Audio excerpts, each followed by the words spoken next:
اللہ تعالیٰ نے قرآن میں فرمایا ربنا وبعث فیہم رسولا منہم یتلو علیہم آیاتک ویعلمہم الکتاب والحکمت ویزکیہم انک انت العزیز الحکیم۔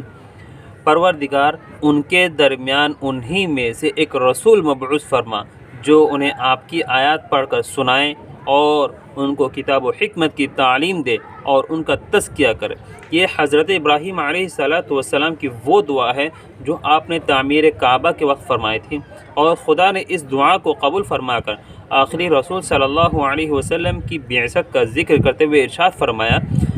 کما ارسلنا فیکم رسولا منکم یتلو علیکم آیاتنا وَيُزَكِّيكُمْ وَيُعَلِّمُكُمُ الْكِتَابَ وَالْحِكْمَةَ وَيُعَلِّمُكُمْ مَا لَمْ تَكُونُوا تَعْلَمُونَ۔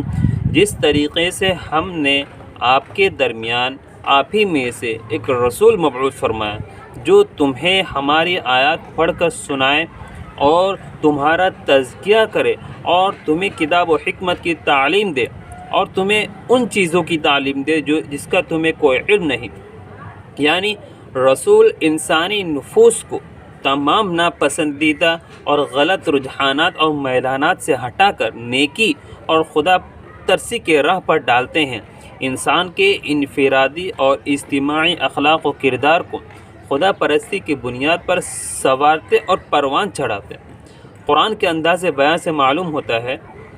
کہ نبی کی تمام کوششوں کا اصل مقصد یہی ہے کہ نفوس انسانی کا تزکیہ ہو اور خدا پرستی کے سوا تمام غلط جذبے سے پاک ہو جائے۔